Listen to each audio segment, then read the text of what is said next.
자, 우리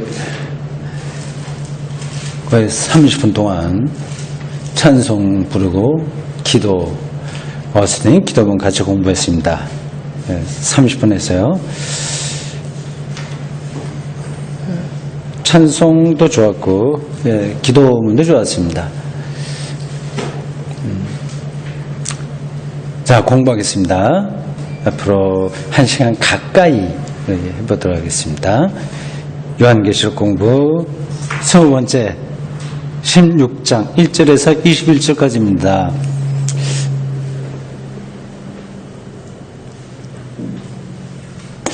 다시 한번 요한계시록 전체 구조를 한번 머릿속에 정리해 보십시오. 늘 성경 읽을 때 전체 구조 안에서 읽는 게 좋습니다. 12월 31일 저녁 7시에 신구약 성경 전체 구조를 좀 설명해 볼까 이런 생각을 하고 있는데 이거 지금 요한계시록 공부하면서도 그 구조를 머릿속에 정리해 두면 좋습니다. 여기 7가지 어떤 것들이 반복돼서 나온다고 얘기했어요. 전체로 보면 이렇습니다. 앞부분에는 요한계시록 앞부분에는 이 요한계시록 기록한 사람이 하나님의 계시를 어떻게 받았다고 이야기, 그리고 자기가 잘 알고 있는 소아시아에 있는 7교회에 보내는 짤막한 그러한 안부나 아니면 권명 그런 편지들입니다. 거기 간단하게 나와요. 그럼 맨 뒤쪽으로 가게 되면 새하늘과 새 땅, 어린 양의 혼인잔치, 전적으로 새로운 창조예요. 이렇게 보시면 됩니다. 창세기 1장은 첫 번째 창조예요. 그리고 요한계시록 마지막 부분은 재창조예요. 완성이죠. 전체로 보면 그렇습니다. 창조에서 시작해서 창조로 끝나는 거예요. 창조라는 거는 세계를 가리킵니다. 그리고 하나님의 통치, 정권 그런 걸 가리키는 거죠. 그 중간에 이상한 이야기들이 많이 나오는데 그것을 압축하면 7개의 어떤 상징적인 물건들 그리고 모양들이 나온다. 그래서 생각하시면 됩니다. 7개의 봉인, 도장 딱 찍힌 거, 7개의 7개의 나팔, 7개의 대접 이야기입니다. 여기 중간을 이루고 있어요. 정리가 됐죠? 중간에 이 7가지의 모양과 상징들이 자리를 잡고 양옆으로 7교회에 보내는 편지, 그 인사, 그리고 창조의 완성, 재창조 이런 이야기입니다.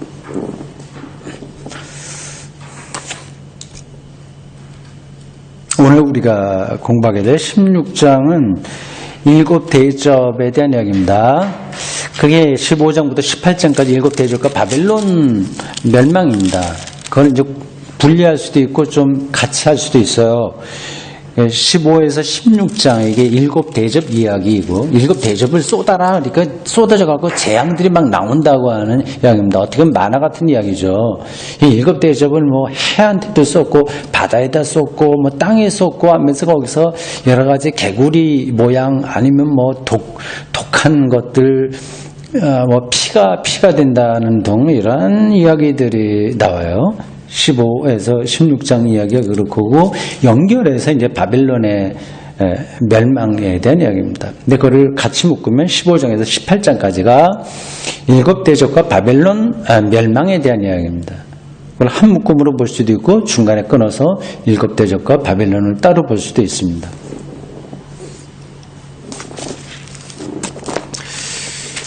자, 좀 길죠? 16장 1절에서 21절까지입니다. 여기에 7대접에 대한 이야기가 직접 나와요. 우리가 앞에서 볼 때의 7개의 인과 7개의 나팔에서는 6번째까지 하고 7번 하는 사이에 어떤 이야기들이 들어가 있어요. 특징적으로. 근데 여기에는 그런 거 없습니다. 그냥 계속 쭉 연달아서 7개의 대접 이야기가 나옵니다. 자, 어떤 일들이 있는가 봅시다. 그렇게 새로운 건 아니에요. 앞에서 있었던 이야기가 반복되는 듯한 느낌도 줍니다. 교독해서 읽겠습니다. 또 내가 들으니 성전에서 큰 음성이 나서 7 천사에게 말하되 너희는 가서 하나님의 진노의 7 대접을 땅에 쏟으라 하더라. 첫째 천사가 가서 그 대접을 땅에 쏟으며 짐승의 표를 받은 사람들과 그 우상에게 경배하는 자들에게 악하고 독한 종기가 나다. 둘째 천사가 그 대접을 바다에 쏟으며 바다가 곧 죽은 자의 피같이 되니 바다 가운데 모든 생물이 죽더라. 셋째 천사가 그 대접을 강과 물 근원에 쏟으며 피가 나다. 내가 들으니 물을 차지한 천사가 이르되 전에도 계셨고 지금도 계신 거룩하시니여 이렇게 심판하시니 의로우시도다. 그들의 성도들과 선지자들의 피를 흘렸으므로 그들에게 피를 마시게 하신 것이 합당하니이다. 또 내가 들으니 제단이 말하기를 그러하다. 주 하나님 곧 전능하신 이시여 심판하시는 것이 참되시고 의로우시도다 하더라. 넷째 천사가 그 대접을 배에 쏟으며 해가 권세를 받아 불로 사람들을 태우니 사람들이 크게 태움에 태워진지라. 이 재앙들을 행하는 권세를 가지신 하나님의 이름을 비방하며 또 회개하지 아니하고 주께 영광을 돌리지 아니하더라. 대접을 짐승의 왕자에 쏟으니 그 나라가 곧 어두워지며 사람들이 아파서 아픈 것과 종기로 말미암아 하늘의 하나님을 비방하고 그들의 행위를 회개하지 아니하더라. 유브라데에 쏟으며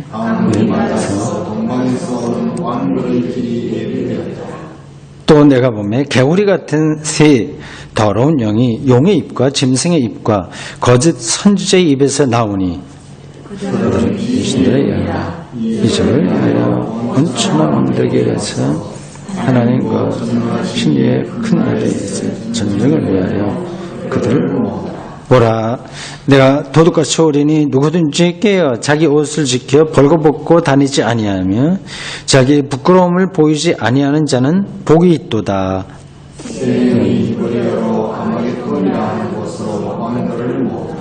일곱째 천사가 그 대접을 공중에 쏟음에 큰 음성이 성전에서 보좌로부터 나서 이르되 되었다 하시니 번개와 성들과 물의 소리가 있고 또 큰 지진이 있어 얼마나 큰지 땅에 있어 이같이 큰 지진이 지진 이야기. 큰 성이 세 갈래로 갈라지고 만국의 성들도 무너지니 큰 성 바빌론이 하나님 앞에 기억하신 바 되어 그의 맹렬한 진노의 포도주 잔을 받으매 각 성도 없어지고 산업도 관대없고 다 같이 또 무게가 한 달란트나 되는 큰 우박이 하늘로부터 사람들에게 내리매 사람들이 그 우박의 재앙 때문에 하나님을 비방하니 그 재앙이 심히 크미러라. 아멘. 일곱 천사, 이게 물었다 하는 말로부터 시작하죠. 천사 이야기가 반복됩니다. 다 천사예요. 7개의 인, 그리고 나팔, 대접, 여기다 천사들이 나와요. 천군이라고도 하고 천사라고도 하고 하나님의 사사라고도 합니다. 어떤 특정한 고정되어 있는 것은 아닙니다. 성서 기자들이 그렇게 표현하는 거죠. 이렇게 성경에 이게 천사, 뭐 하나님의 사자 이런 말이 나오면 어떤 사람들 어린아이들이 날개 달린 어떤 천사를 생각하듯이 하는 경우도 간혹 있어요. 그건 이제 문학적인 표현입니다. 실제로 뭐 그러한 천사가 있겠습니까?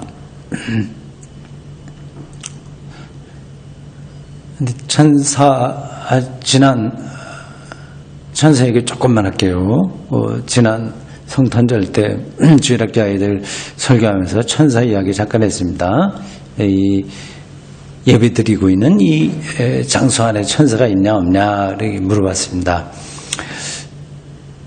이제 있을 수도 있고 없을 수도 있다. 그거를 보는 눈이 있으면 그게 보이고 그 눈이 없으면 보이지 않는다. 천사가 신비롭다 이제 그런 뜻으로 말씀드린 겁니다. 성서 기자들이 이 천사를 말하는 거는 다른 방식으로는 설명할 수 없는 어떤 비밀을 알았기 때문에 그렇게 하는 겁니다. 예. 그러니까 보통 사람들의 말로 될 수 없는 어떤 비밀을 전달받았을 때 그 전달해 준 이가 바로 천사다. 그렇게 이해를 한 겁니다. 여러분들이 셰익스피어의 어떤 희곡이라고 하죠. 그 사람의 작품은 그냥 일반적인 소설로 쓰지 않고 다 희곡처럼 써서 연극 대본처럼 쓰죠. 시적이에요, 그분 셰익스피어의 작품. 그래서 아주 뛰어납니다. 문학적인 완성도가 아주 높아요. 그 여러 그 작품들에 나오는 거 보면 이 소설처럼 그냥 서술 이렇게 하는 게 아니라 우운율을 맞춰갖고 시적으로 썼습니다. 근데 그 사람의 작품에는 요정 이야기가 좀 가끔 나와요. 요정. 근데 요정 이야기를 왜 하냐 하면 그 사람이 그 인간 사이에 벌어지는 일들을 보니 그 요정이라고 하는 어떤 매개물이 없으면 이해할 수 없는 사건들이 있다고 하는 겁니다. 그래서 그 문학적으로 글쓰기에서 요정을 등장시켜서 자기 작품의 완성도를 더 높이고 있는 거예요. 한여름밤의 꿈 같은 것도 그런 이야기들이 좀 나옵니다. 그 영화로도 좀 돼 있어요. 이게 전혀 어울리지 않을 것 같은 두 한 쌍이 있는 거예요. 한 쌍이 아니라 그런 일들이 많이 벌어져요.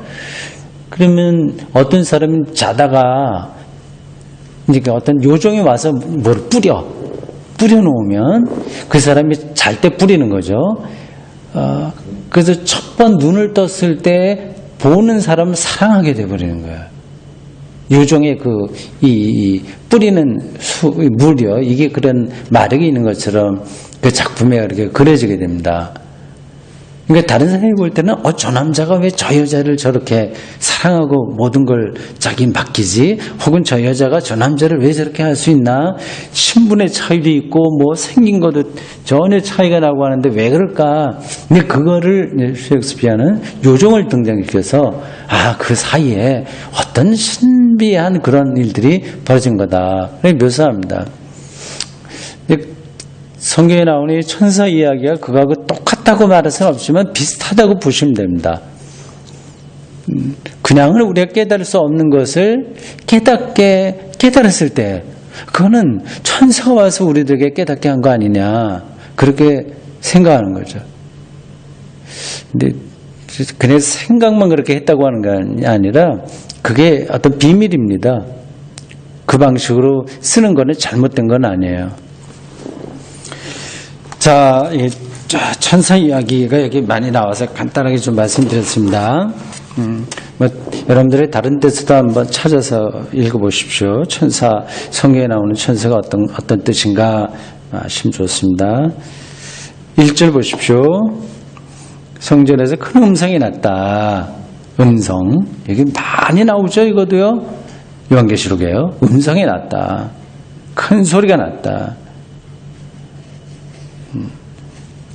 7 천사, 7 대접, 뭐 그런 이야기 나오죠. 큰 음성이 나서 하나님의 진노의 7 대접을 땅에 쏟으라 그렇게 했습니다. 여기 이것만 읽어보더라도 이 대접을 쏟으면 정말 그 진노에 가까운 일들이 벌어지겠구나 하는 것은 상상할 수 있습니다.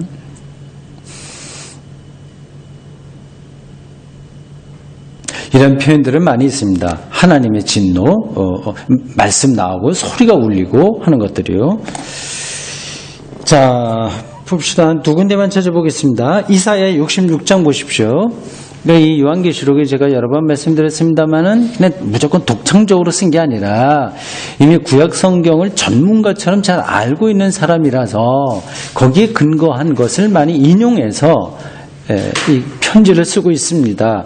이사야 66장이에요.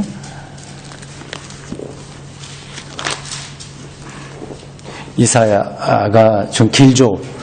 마지막 장입니다. 66장입니다. 66장 6절 보십시오. 떠드는 소리가 성읍으로부터 들려오며 목소리가 성전에서부터 들리니 이는 여호와께서 그의 원수에게 보응하시는 목소리로다.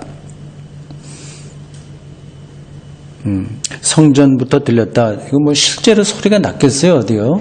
근데 그 특별한 경험을 이렇게 표현하는 겁니다. 이거는 구약 시대에 많이 이렇게 있었던 거예요. 선지자들은 다 그렇게 하나님이 나에게 말씀을 주셨다, 소리가 났다, 그렇게 표현하고 있습니다. 그래서 그거를 신탁이라고 전문적인 용어로 신탁이라고 표현합니다. 예레미야도 그렇고 뭐 이사야, 호세야 모든 사람, 이 선지자들은 다 그렇게 하나님으로부터 말씀을 받았다. 우리가 어떤 소리를 듣는 것처럼 설명하고 있습니다. 근데 그러한 경험들이 다 실제 하나님에 대한 경험은 아니에요. 잘못된 소리도 많이 듣습니다. 그러니까 하나님 말씀을 듣는 경험하고 환청하고 거의 비슷해요, 사실은. 그래서 그걸 구분해야죠. 그걸 판단해야죠. 어쨌든 여기 요한계시록 16장 1절에서 큰 음성이 났다고 하는 이러한 표현들은 다 구약 성경에 있는 것들이다. 그런 감동을 받은 요한계시록을 기록한 사람이 비슷한 방식으로 자기 하고 싶은 얘기를 하고 있다. 그렇게 보시면 되겠습니다. 한 군데만 더 보겠습니다. 스바냐 3장 보십시오. 우리 12소 선지서 중에 있는 스바냐 3장 8절입니다. 선지자들은 다 이런 방식으로 글을 써요. 하나님이 나에게 말했다. 나에게 말하기도 하고 백성들에게 말했다. 자기는 그 중간 매개 역할을 하는 거죠. 스바냐 3장 8절 보십시오. 이랬습니다. 나 여호와가 말하노라. 굉장히 과감한 거예요. 그렇죠? 사람이 어떻게 하나님의 소리를 직접 들을 수 있겠습니까? 그러나 자기가 그동안 배웠던 것, 경험했던 것, 그런 걸 총체적으로 볼 때 이건 명백한 사실이다. 하나님의 뜻에 분명하다는 확신을 갖고 이렇게 이야기하는 겁니다. 근데 이게 잘못될 수도 있었어요. 여기 성경에 나오지 않은 많은 수많은 선지자들이 이렇게 썼습니다. 이건 잘못됐기 때문에 이제 역사 안에서 다 제거됐어요. 나 여호와가 말하노라. 그러므로 내가 일어나 벌할 날까지 너희는 나를 기다리라.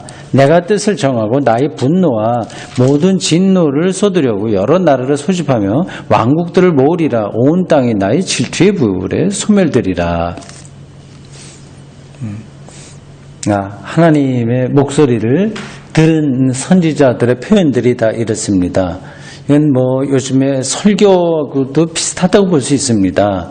목사들이 이 성경에 근거해서 설교하잖아요. 그래서 뭐 자기가 하는 거를 이제 하나님의 말씀이다 이해하는데 이게 여러분 어떻게 생각하십니까? 설교가 하나님의 말씀인가요? 아닌가요? 어떤 사람은 고개를 쩔레쩔레 흔들고 어떤 사람은 그렇다고도 하고 어떤 겁니까?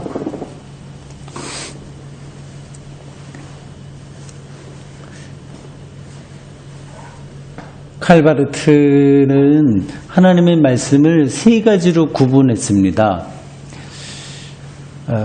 사건으로서의 말씀, 사건, 처음 벌어진 세계가 창조된 거 이런 것 다 사건이죠. 이스라엘 역사 안에 벌어졌던 여러 가지 사건으로서의 말씀. 두 번째는 기록된 말씀, 기록된 거. 그건 성경이에요. 그 성경이 모든 걸 담지는 않아요. 그건 기록되어 있는 것 뿐입니다. 사건이 있고, 사건으로서의 말씀이 있고, 기록된 문서로서의 말씀이 있고, 그 다음에 세 번째는 뭐라고 얘기했을까요? 추정이 되죠? 네, 선포된 말씀, 선포.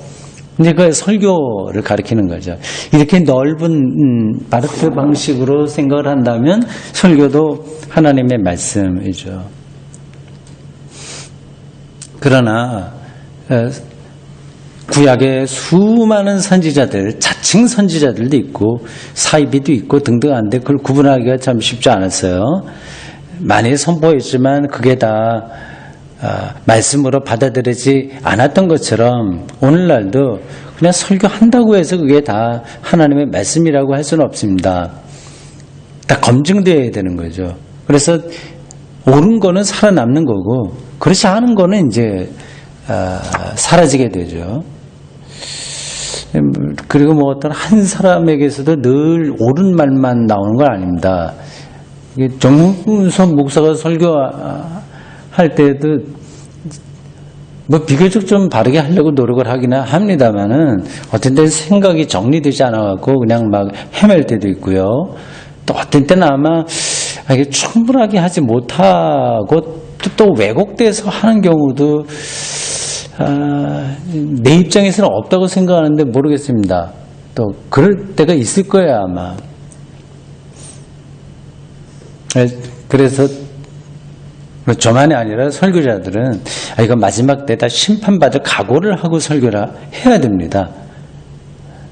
자기 한 말에 대한 책임을 주님께서 묻지 않으시겠어요? 그건 이제 뭐 재판관 앞에 이렇게 선다고 이렇게 표현되고 있지만 하나님의 방식으로 판단되겠죠. 헛소리 하면은 헛소리가 자기를 사로잡게 돼요. 그래서 자기가 자기가 헛소리하게 되면 자기가 알거든요, 그거를요. 상당한 부분에서는. 그럼 자기가 위선이라고 하는 걸 알게 되고, 그럼 영혼이 오늘 우리 어스틴의 기도문에서 봤듯이 영혼이 황폐해지는 거죠. 뭐 그게 하나님의 심판이라고 할 수 있습니다.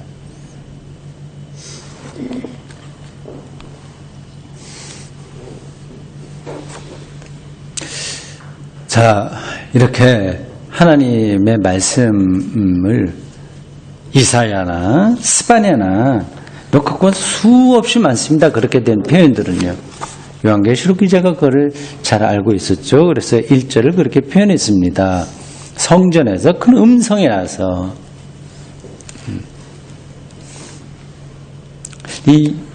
그러면 성전에서 음성이 실제로 난 거는 아닌데, 그러면 이 사람이 난 것처럼 묘사한 것 뿐이냐? 그렇게 질문하실 분들은 안 계시겠죠? 어떤 뜻인지는 딱 전달이 됐을 거라고 봅니다. 그건 아까 천사를 얘기했을 때처럼 들을 귀가 있을 때는 그게 들리는 거예요. 그때는 그게 리얼리티가 되는 거예요, 소리가. 그래서 그렇게 말해서 소리가 낮다고 말을 해도 되는 겁니다. 근데 문제는 이제 그걸 얼마나 정확하게 저희가 아느냐 하는 거죠. 지금 우리 공간 이 안에도 많은 사건들, 어떤 것들이 있는 겁니다. 영과 언어와 소리와 많아요. 이 우리가 성경 다 갖고 있는데 이 성경의 문자가 우리 다 가지고 있는 게 얼마나 대단한 거겠습니까? 그리고 우리 같이 모여서 바깥은 날씨가 춥잖아요. 그리고 지하에 들어와서 우리가 공부를 하고 있는데 여기서 어떤 걸 느끼는 사람들은 이 순간에 성령 그리고 천사가 함께 한다는 사실을 아주 깊이 느낄 수 있어요. 그런 사람은 그가 나에게 뭐 얘기했다고 이렇게 말할 수 있는 거죠. 근데 그게 안 돼 있으면 아무것도 아닌 거예요. 이렇게 이 세상 안에, 시간과 공간 안에는 하나님이 비밀한 방식으로 어떤 일을 이루고 있습니다.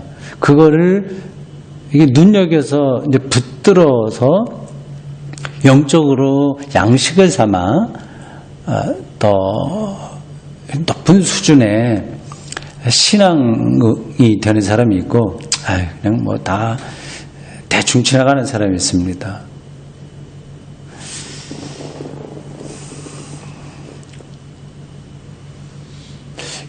요즘 두 가지 요 문제를 제가 생각하고 있습니다. 요즘만이 아니라 쭉 했던 건데 이제 내년부터 제가 매일 묵상을 어떤 한 주제로 쓰려고 생각하는 중에 요 문제를 더 정리를 해야 되겠다 하는 생각을 했습니다. 1월 1일부터 아니면 1월 2일부터 하게 되겠군요. 1일이 월요일이니까 그때는 이제 주간일치를 써야 되고 2일부터 해서 한 10달 동안 아니면 9달 동안 하여튼 되는 대로 한번 써볼까 합니다. 그 주제가 뭘까요? 내가 언제 한번 얘기한 것 같은데. 매일 묵상을 한 여러 달에 걸쳐서 내가 한 주제로 내는데 시작했다고 내가 말을 안 했나요? 여기서 처음 하는 건가? 아마 내가 말씀을 드리면 기억할 겁니다. 목사 구원이라고 하는 겁니다.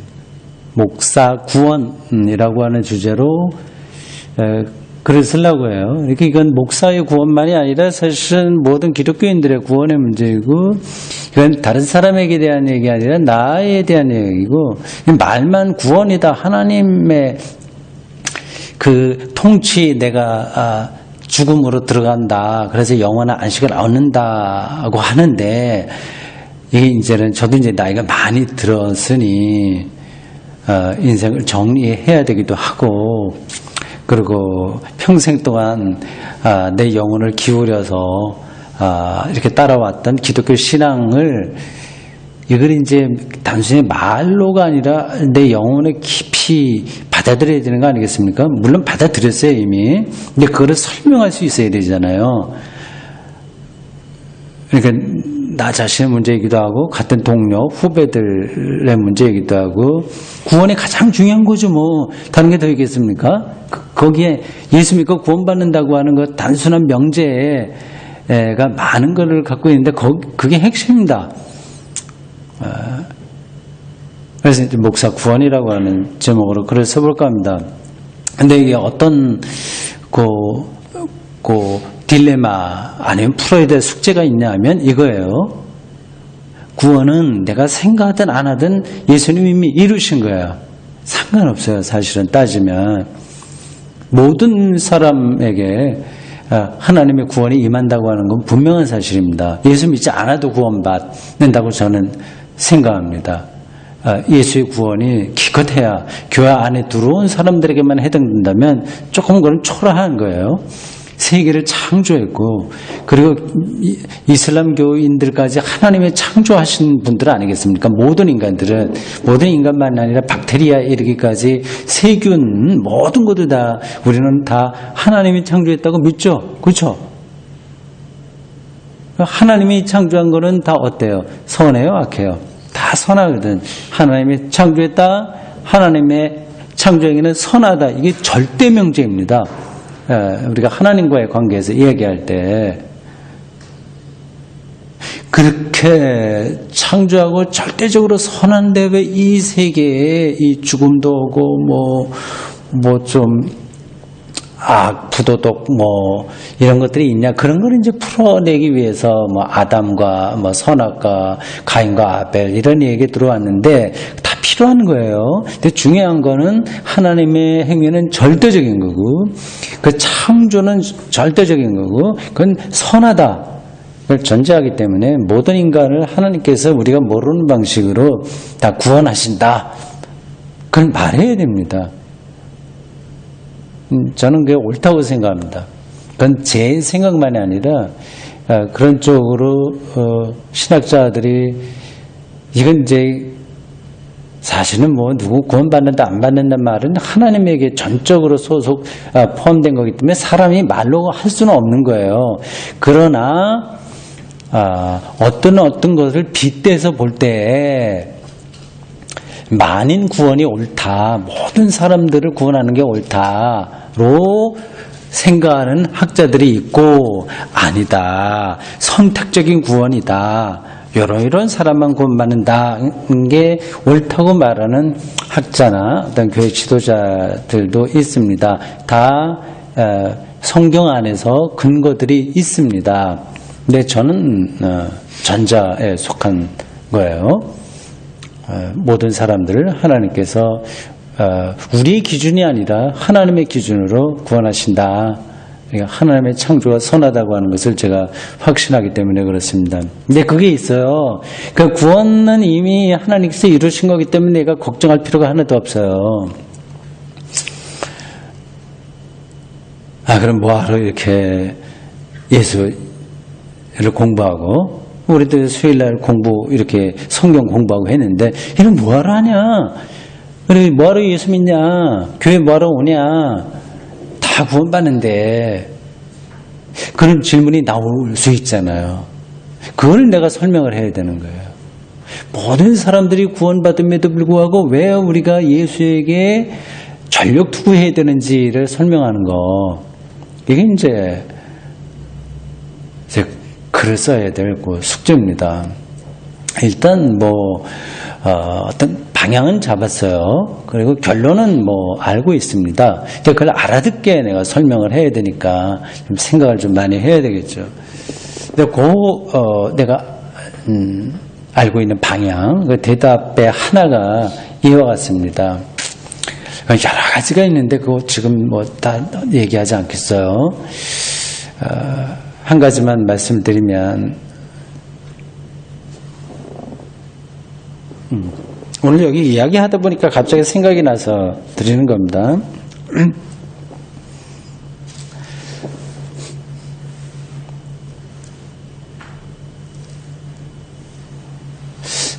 이거 사람들 많이 있을 때 얘기해야지. 몇몇 사람만 있어서 내가 중요하게 생각했던 거 손해보는 것 같아요. 네, 사실 별거 아닙니다. 제가 생각하는 게 이렇게 완전한 대답은 아닌데 어쨌든 그 방향이 있다고 하는 겁니다. 이게 제가 아직까지 완전하게 이렇게 좀 정리가 덜 돼서 말하기가 조금 약간 이제 저되는 거예요. 약간 그렇습니다. 그래도 이왕 말이 끝냈으니까 그렇게 해야 되겠습니다. 그러니까 구원이 하나님이 이제 마지막으로 행하시게 될 그거는 하나님이 하실 겁니다. 그 사이에는 우리가 죽으면 잠자는 거예요. 그거는 전적으로 하나님 손에 달려 있는데, 지금 여기서 그 구원에 가장 가까이 갈 수 있는 최선의 길이 바로 예수에게 가까이 가는 거. 이거죠, 대답. 이게 그냥 장난이 아니라 이제 실질적으로 그렇거든요.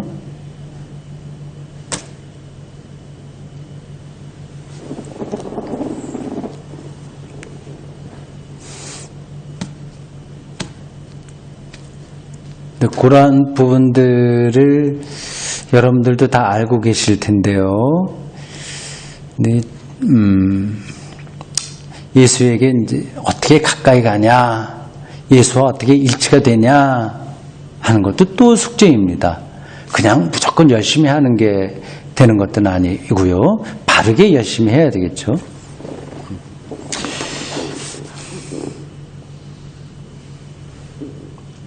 대접 이야기가 이제 첫 번째서부터 나오는 게 2절입니다. 오늘 여기 대접 이야기는 간단해요. 제가 그래서 다른 이야기가 좀 중간에 많았습니다. 거의 비슷한 이야기예요. 7개의 대접을 썼는데 보십시오. 첫째 대접이 이렇습니다. 땅에 쏟았다고 그랬습니다. 근데 짐승의 표를 받은 사람들 몇 명이었죠? 그때요? 666명? 예.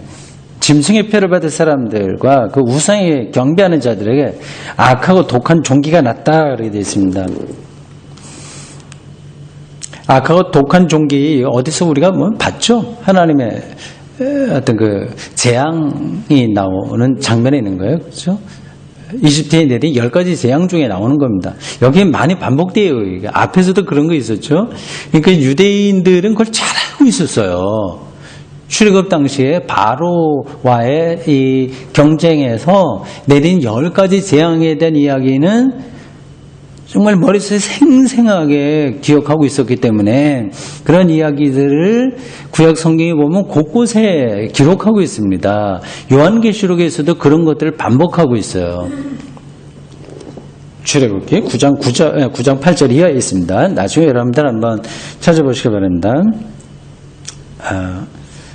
둘째 대접 3절에 나옵니다. 대접을 바다에 쏟음에 첫 번째는 땅에 쏟았는데 둘째는 바다에 쏟았다고 그랬습니다. 그러니까 바다가 어떻게 됩니까? 피같이 되죠. 이것도 또 우리가 본 거죠. 네. 이게 10가지 재앙 중에서 몇 번째 해달까요? 이집트에 있었던 게. 이게 첫 번째죠. 피가 된다고 하는 거예요. 네, 거기 한번 가봅시다. 출애굽기 7장으로 한번 가보십시오. 네, 미리 거기를 한번 봐두는 게 괜찮을 것 같습니다.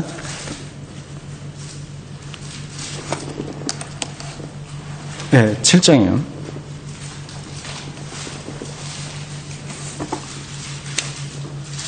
(14절) 출애굽기 7장 14절 거기서부터 물이 피가 되는 이야기가 나옵니다.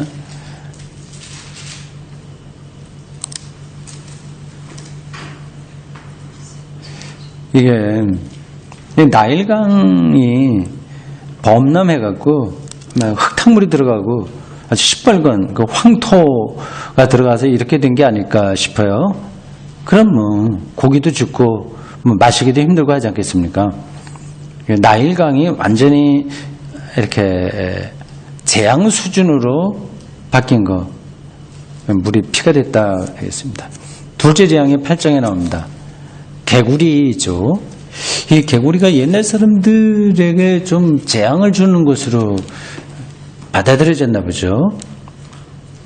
근데 레위기에 보면 부정한 짐승들에 대한 목록이 나오긴 합니다. 거기에 개구리는 안 나와요. 뱀은 나오는 것 같은데 개구리는 안 나와요. 근데 개구리가 어떤 동양에서 보면은 또 뭐 좋은 짐승으로도 나오기도 하고 어제는 개구리가 올라왔다. 이 옛날 고대 사회에는 이러한 일들이 좀 벌어질 수 있죠. 다음 8장 16절 티끌이 이가 되다. 이가 많다. 또 벼룩 이런 거 아니겠습니까? 이것도 흔한 얘기죠, 사실은요. 너무 많아지면 문제인데, 이것도 저도 어렸을 때 기억으로는 부모님들이 그 속옷에서 이 잡아주던 기억이 있는데, 여러분들 있어요? 그죠? 옛날에 이 정말 많았어요. 머리도 있고. 8장 20절 파리가 가득하다. 다음에 9장 다섯째 재앙 가축 9장 8절 악성 종기가 나고 일곱째 재앙 9장 13절 우박이 내리고 오늘 본문에도 그 비슷한 거 나옵니다. 60kg짜리 정도의 얼음덩어리가 떨어졌다. 그것도 이렇게 표현이 과장법이죠. 큰 우박이 떨어진 것 같습니다. 10장 1절 메뚜기가 땅을 덮다. 이건 아주 자연적인 옛날에 많이 있었던 것. 중국에도 이런 것들은 많이 있었죠.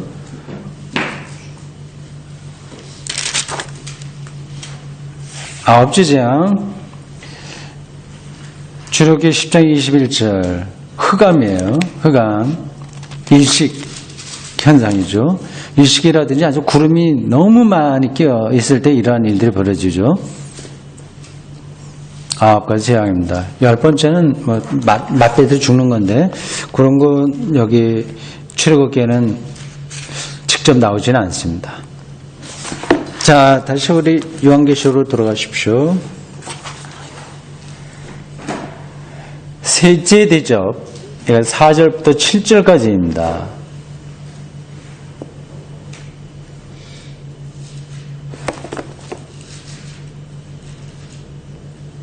예, 여기도 보니까 피가 됐다고 또 나와요.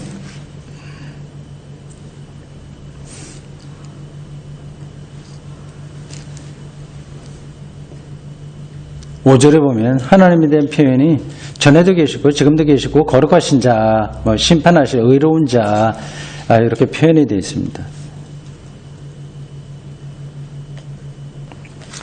자, 참고 구절로 시편 78편 한번 찾아보십시오.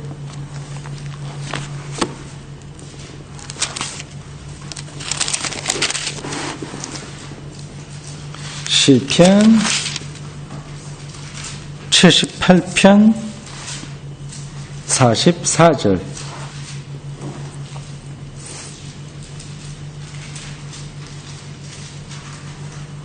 하나님께서 어떻게 하셨다고 하는 그런 이야기입니다. 그들의 강과 시내를 피로 변하여 그들로 마실 수 없게 하시며.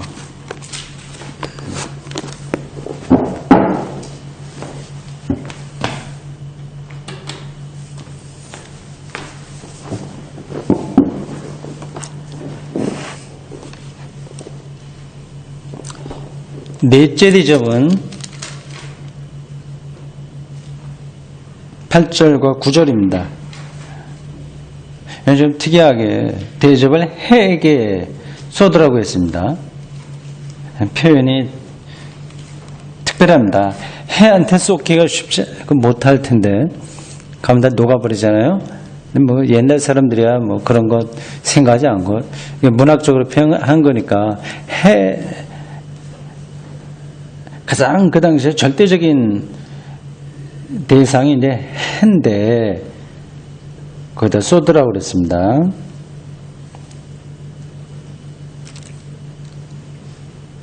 구절에 보면 그런 재앙을 받아야 될 사람들이 어떤 사람이냐 하는 것이 한 3가지로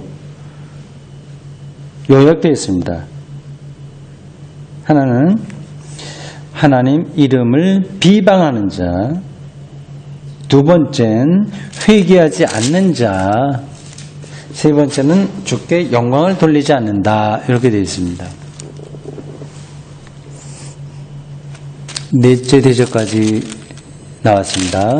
다섯째 대접 10절부터 11절 2절입니다. 어두워졌다고 그러죠? 이 어둠이 이집트에서 내리는 재앙의 9번째입니다. 예, 그 이집트에서 있었던 그 재앙이 여기 여러 번 반복되고 있습니다.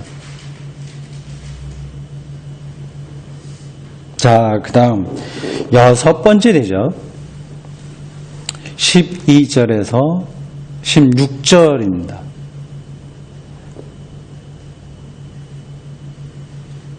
강물이 말랐다고 하죠. 유프라테스 강입니다.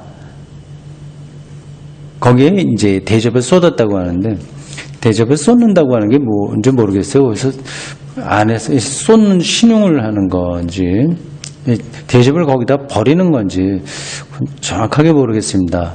어쨌든 여기 표현은 유브라데에 쏟았다 이렇게 나왔어요. 강물이 말랐다고 합니다. 이런 게 이제 옛날 사람들에게는 저 끔찍한 경험들이거든요. 이사야 한번 찾아보십시오. 11장.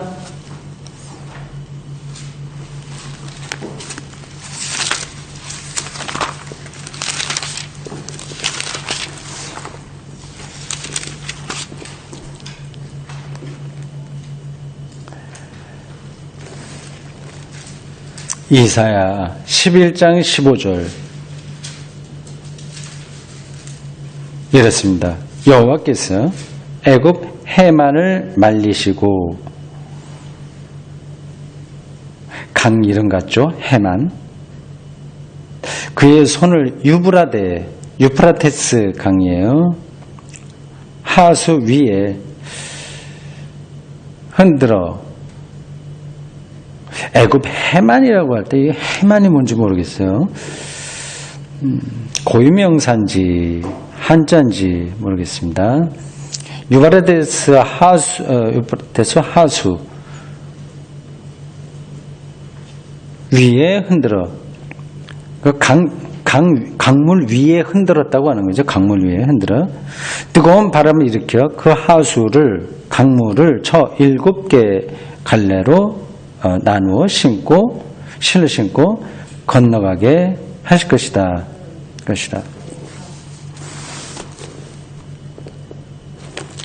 예, 이러한 구절들을 이제 요한계시록 기자는 잘 알고 있는 거예요.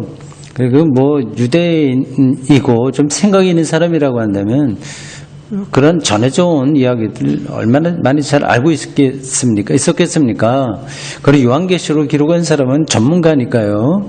그리고 그 당시 그 소아시아 7교회의 대표적인 사람이니까 전문가죠. 그러니까 이러한 강물이 말랐다는 그런 것들이 구약에 어디 있는 것들 다 알고 그런 것을 종합적으로 해서 지금 글을 쓰고 있습니다.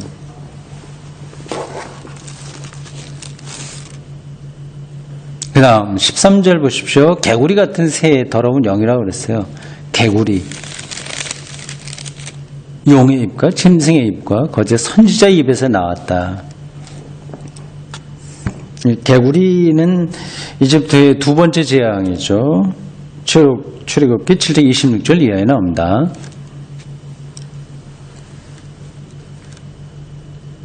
14절 귀신의 영, 그들은 귀신의 영이었다.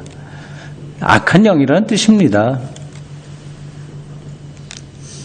악한 영과 성령은 표시는 안 나요. 거기에 어떤 다이나믹한 힘이 작용하는 겁니다. 그 힘은 악한 영에게도 있어요. 귀신의 영이라고 여기 나와 있는데 어떻게 이적을 행하여, 그러니까 뭐 놀라운 일이 벌어졌다고 하는 것 자체로 그렇게 여러분들이 솔깃해할 필요가 없습니다. 그건 악한 영도 그런 일을 행하니까요. 15절 도둑까지 온다고 그러죠. 마지막 때에 대한 이야기입니다. 이런 표현들도 기억나죠? 많이 나오는 거. 마태복음에도 나오고 데살로니가 전서에도 나오고 베드로 후서에도 나옵니다. 마태복음 24장 43절, 데살로니가 전서 5장 2절 4절, 베드로 후서 3장 10절 등등입니다. 한 군데만 보죠. 베드로 후서 3장 10절. 이렇게 신약성경에 도적까지 온다고 하는 거, 그리고 빠르다고 하는 거, 이런 것들은 그들이 얼마나 예수의 재림을 간절히 기다렸냐 하는 것을 나타내 주는 거죠. 베드로후서 3장 먼저 8절 보십시오. 여기 그 유명한 구절이 나옵니다. 주께는 하루가 천년 같고 천년에 하루 같다. 이거 잊지 마라.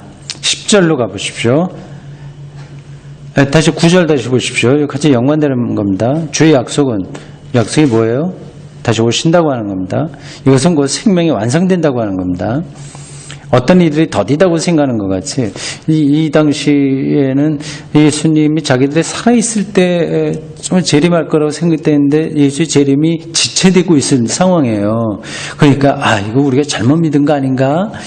어디가 문제가 있나? 그래서 실망하는 사람들이 제법 믿고 교회를 떠나는 사람들도 있었습니다. 근데 그런 사람들을 향해서 지금 이 구절을 쓰고 있는 겁니다. 더디다고 생각하지만 더딘 거 아니다. 시간이라고 하는 건 우리들이 생각하는 거고 전혀 다른 거다. 그 얘기입니다. 10절. 그러나 주의 날이 도둑같이 오리니 그 전까지는 조용해요. 조짐이 없어. 근데 오기만 하면 그거는 온 거거든요. 그거는 빠르고 늦고가 아니라 그 사건이 일어난 겁니다. 그게 이제 도둑 같다고 하는 말이 표현하는 겁니다. 주의 날이 도둑같이 오리니 그 날에는 하늘이 큰 소리로 떠나가고 이런 것들이 이제 묵시문학적 표현인데 이상하게 생각할 거 하나도 없습니다. 이건 물리학적으로도 옳아요. 뭐 언젠가 이제 우리 지구도 다 없어질 텐데 그 전에 개인 실존도 다 우리가 없어지게 되는 거죠. 이렇게 떠나가고 물질이 뜨거운 불에 풀어지고 다 그렇습니다. 이게 없어진다고 하는 표현을 이렇게 한 거예요. 그래야 이제 완성이 되는 거죠. 땅과 그 중에 있는 모든 일들이 드러나리로다. 이게 드러난다고 하는 말은 그 전까지는 숨겨 있다고 하는 뜻입니다. 복잡하죠? 이제 설명해요. 근데 이런 방식으로 이해하지 않으면 성경은 그냥 주일학교 어린이들의 만화처럼 보입니다. 이게 어떤 의미인지를 좀 이런 신학적이고 인문학적인 관점에서 이해를 해야 돼요. 그래서 신학 공부에서 철학도 정말 필요합니다. 철학, 이데아에 대한 것, 그리고 존재론에 대한 것, 논리학, 그리고 리얼리티, 현실을 뭘로 보느냐 하는 그런 것들이 철학의 이제 공부거든요. 근데 그런 게 안 돼 있으니까 성경을 읽으면서 하나님이 창조주야 이렇게 하면서도 완전히 옥황상제처럼 하나님을 생각하거나 뭐 천사 이야기가 나오면 정말 날개 달려갖고 뭐 어떻게 한다거나 그런 식으로 이해하게 되는 거죠. 그리고 삼위일체 하나님을 이해할 수가 없는 거예요. 그냥 이 세계에 있는 것으로만 볼 때에는 안 되는 겁니다. 그래서 우리가 조금 힘들더라도 이런 식으로 성경을 한 절 한 절만 아니라 그 중심을 잘 따라가는 게 기독교 영성의 중심으로 들어가는데 최선입니다. 앞에서 중간에 잠깐 목사 구원 얘기하면서 구원은 하나님의 소관이지만 지금 여기서 우리가 그 구원을 선취의 방식으로 누리고 살아가는 데에서는 큰 차이가 있다는 뜻으로 내가 말을 좀 비추다가 말했습니다. 구원 우주의 차원에서 마지막 최종말에 행하실 하나님의 구원 능력과 사건은 아무도 타치를 못해요. 그건 아무도 이렇게 저렇게 평가할 수 없는 겁니다. 하나님만이 하시는 것이고 거기에 우리가 희망을 걸고 살지만 그걸 기다리고 있으나 지금 여기 살아있는 동안에는 그 종말에는 아무 차이가 없어요. 천국 가서도 아무 차이가 없습니다. 좋은 집에 갈 사람도 없고 나쁜 집에 갈 사람도 없고 그건 절대적인 하나님의 통치만 지배하기 때문에 그는 차이가 사람에게 없습니다. 그러나 살아있는 동안에는 큰 차이가 있어요. 아주 큰 차이입니다. 같이 예수를 믿는다고 하더라도. 그것도 이제 그게 어떤가를 조금 눈치채고 있는 사람들에게는 정말 그게 실질적으로 와닿고 그렇지 않은 사람들에게는 이것도 잘 안 되죠. 주의 날이 도둑같이 온다. 이 마지막 때에 완전히 모든 것이 된다. 이러한 그거를 베드로 후서가 여기서 말하고 있는데 마태복음과 뭐 누가복음이라든지 데살로니가 전서에서도 많이 얘기하고 있는 거를 지금 요한계시록 기자가 여기서 다시 한번 짚은 겁니다. 15절 보세요. 요한계시록 17절, 16절, 15절. 보라 내가 도둑같이 오리니 누구든지 깨야 자기 옷을 제껴 벌거벗지 아니하고 등등등등 이렇게 합니다. 16절 아마겟돈 이건 히브리어로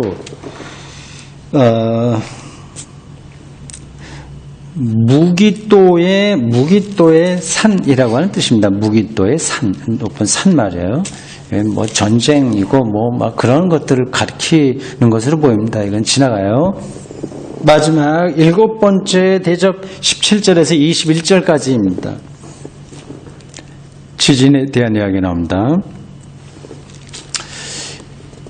성경에는 이 지진을 이야기할 때 두 가지를 가리킵니다. 하나는 주의 길을 예비하는 현상입니다. 하나님을 가리키죠. 그가 가까이 온다고 하는 것에 대한 현상으로서 이 지진에 대한 이야기가 나옵니다. 또 하나는 죽은 자가 부활할 때에 일어나는 현상으로 묘사됩니다. 땅이 흔들리고 지진이 나고 그래서 죽은 자들이 살아나고 할 때 이러한 표현들이 나오죠. 지진이라고 표현되고 있습니다만은 하여튼 천지가 개벽 완전히 달라진다고 하는 겁니다. 전적으로 달라진다. 그때 이제 하나님께서 새로운 생명을 완성하신다. 그렇습니다. 자, 이제 우리가 다 봤습니다. 21절 마지막 절 한번 보시죠. 한 달란트 무게가 된다고 하는데 이 나뇌주에 보니까 60kg이라고 되어 있습니다. 큰 우박이 하늘로부터 사람들에게 내리매 등등 이렇게 나오죠. 우박 재앙 있습니다. 아까 그 이집트 재앙에서 우박 재앙이 몇 번째였죠? 있었죠? 우박 재앙 나오죠? 7번째요? 예. 네.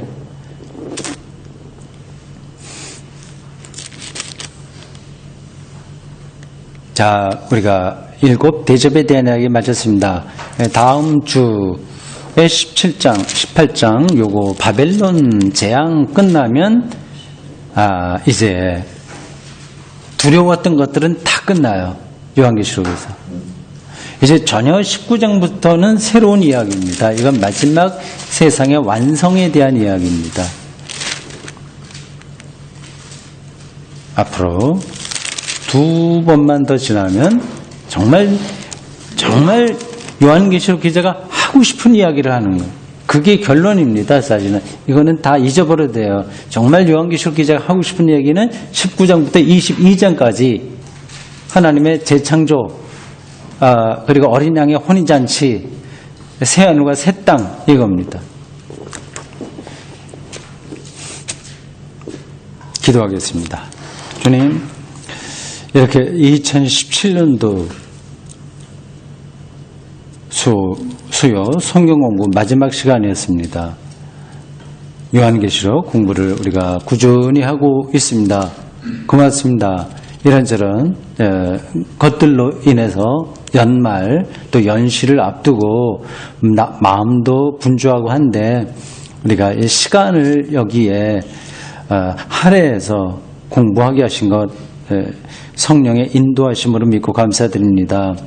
이제 2017년도 남아있는 모든 시간들 주님 안에서 잘 정리하게 하시고 또 새로운 해 기쁨으로 맞도록 도와주십시오. 오늘 우리가 공부한 것 혹시라도 부족한 것 있으면 진리의 영께서 새롭게 채워주십시오. 예수님의 이름으로 기도합니다.